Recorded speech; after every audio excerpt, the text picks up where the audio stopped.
Hey everyone, welcome back to the channel. I just really want to thank everyone for all the positive comments I got on my last video about York. I really appreciate it.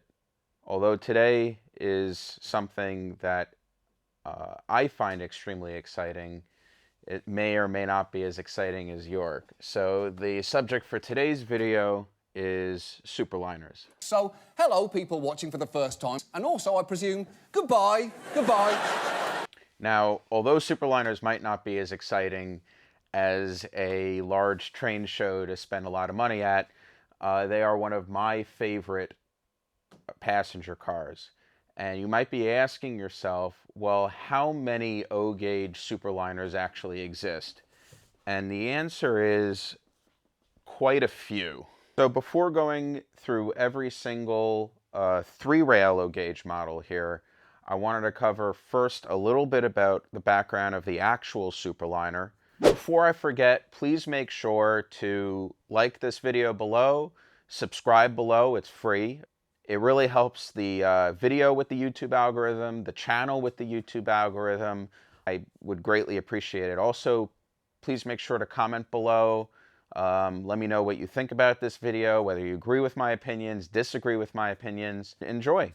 Thanks for watching. When Amtrak came into existence in 1971, they inherited most of the passenger fleet from the other railroad carriers. At the time, most of their fleet were single-level sleeper cars, and they inherited a fairly large amount of double-decker sleeper cars from Santa Fe. The first Superliner cars started construction around 1975, and they entered regular service in 1979. They are still used today on the railroad. There's a combination of Superliner 1s and Superliner 2s. At the time, Amtrak even promoted Superliners in their commercials. Next time you're planning to fly somewhere, consider going with a carrier who has spent the last 7.5 years rebuilding its entire fleet.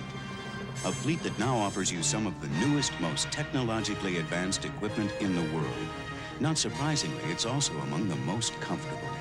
Next time, see what a thrill it is to fly on a train. All aboard, all aboard, all aboard Amtrak.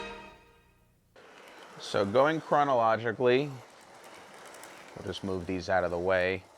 The first Superliner we'll discuss is the scale Superliner that Williams released back in at least the earliest that I could find was a catalog from 1992. This Superliner has no interior detailing, which is pretty standard for Williams product. They measure in at about 20 inches or so, but they are metal, which is a positive. Chronologically, the Superliners that came next were actually the original MTH Superliners. These are a later run, but they're similar to the ones that were released back in 1998, which is when MTH first cataloged their Superliners. The 1998 version had detailed interiors. The version back in 98, if you still find them, these are made out of plastic, and the plastic is a little bit brittle from the 1998 version, so if you do buy those, definitely be careful with them in shipping. Oh my God. These come in at about 18 inches or so. If I go from diaphragm to diaphragm, it comes in about 18.5. The MTH Superliners are rated for 041 radius. Generally, the way that the Superliners work is the semi-scale ones are rated for 041, and the scale ones would be rated for 072. MTH did make a number of fantasy schemes. They did the Amtrak California, which doesn't exist. They did the Amtrak Cascade Superliner, which doesn't exist. And then they did my personal favorite, the Via Rail Canada Superliner, which definitely doesn't exist but in my opinion, absolutely should. They also did a Surfliner version, which I don't have to show, and then a Phase 3 version, which I don't have unpacked. Moving along with our Superliner extravaganza, the next ones made were K-Lines. K-Line did both a 21-inch version and an 18-inch version. The 18-inch version, diaphragm to diaphragm, comes in at 18.5 inches. The 21-inch version comes in at roughly a little under 22 inches. The next Superliners to talk about are the Lionel ones. Lionels are also semi-scale. Let's put that over there. And Lionel also made 2 fantasy schemes, which I have both to show you. So the Lionel ones are actually also the most detailed, surprisingly. Generally, Lionel passenger cars today are not known for interior detailing, but there was a time where they were extremely detailed. All right, so looking at the size of the Lionel cars, these comes in diaphragm to diaphragm at 19 inches. That placed these slightly larger than the MTH ones, but smaller than anything that would be considered scale.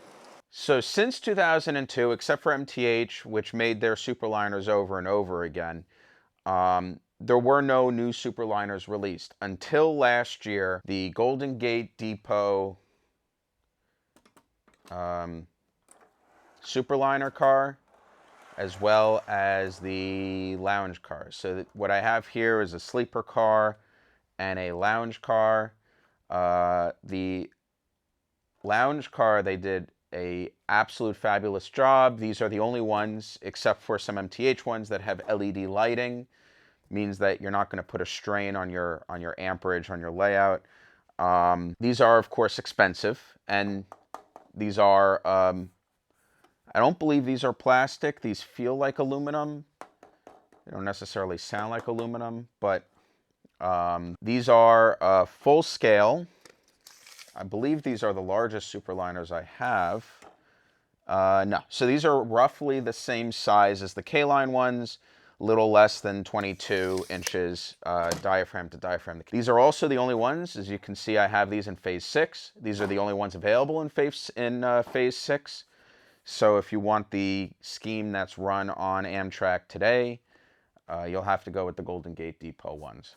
Those are all of the Superliners I have. With that being said, these are phenomenal cars if you're a large Amtrak fan like me, or maybe you're an Alaska fan, or I'm sure everyone here is a Via Rail fan, then you can use that to find what Superliners you'd like on the market today. The GoldenGateDepot ones, they didn't already close reservations for their second run.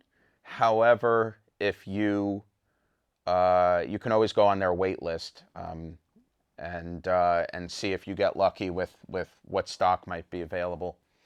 Let me know what you think about the Superliner, about this video. Let me hear your comments below. Thank you so much for watching. I'm going to leave you with some video clips of the GoldenGateDepot Superliners running with my MTH P42s that I ran at a open house for the central operating lines last weekend. And I'll see everyone in the next video.